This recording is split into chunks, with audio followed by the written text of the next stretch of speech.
2012. The search for the God particle leads us to the Swiss Hadron Collider in CERN.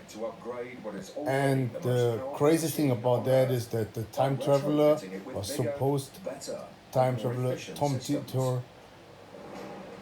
John Titor has already talked about that. So a lot of the things are going to happen there that is going to propel humanity into the next evolution. By the end of the decade. When you look at the size of the detectors of the Large Hadron Collider, you realize that we really are pushing the limits of technology. The Large Hadron Collider is something like 7 times more powerful than anything else that's existed before. We'll be even able to get even closer to conditions in time, even closer to the beginning of the Big Bang.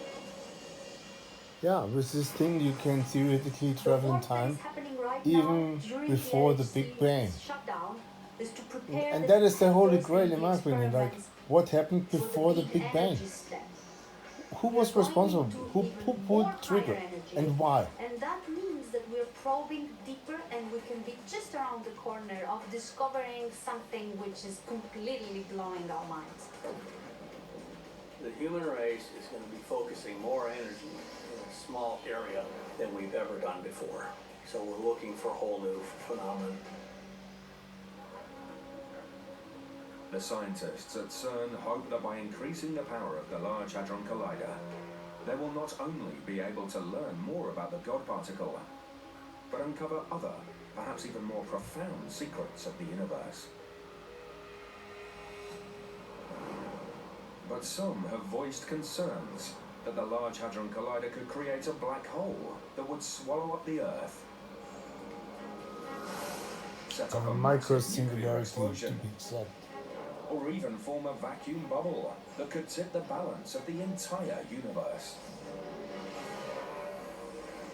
Perhaps this is a little hubris, and we all know what happens when physicists get full of hubris, but there's always a little bit of fear when you're pushing back the frontiers of science. It's part of the frontier spirit. We have to admit that we don't know how the universe started.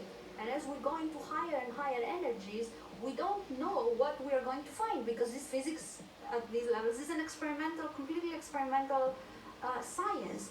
We don't have the complete understanding and description of the universe that can create this anxiety and fear that we might create something that will end the universe.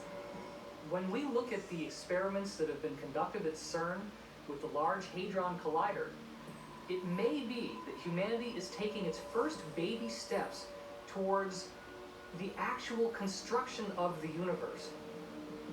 We're manipulating matter at the subatomic level, and we are literally harnessing the forces of creation themselves. The amount of the universe that we see and know that is part of the standard model of physics is only like 4% of the mass of the universe. We're going into vast unknown territory. We're going to be witnessing events that no human being has ever witnessed before at energy density scales that no human being has ever been able to create before. So it's very exciting. Who knows what we'll find?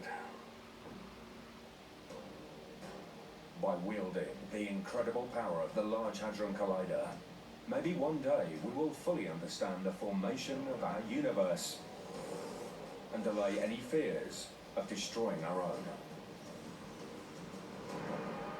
Such research may see us on the threshold of a new age for mankind. Ancient astronaut theorists believe aliens came to our planet hundreds of centuries ago, and perhaps deliberately planted the seeds of knowledge that led us to where we are today. Perhaps finding the so-called God particle will really lead us to finally answer mankind's most persistent questions. Who are we? Where did we come from? Even the most persistent of all, are we alone?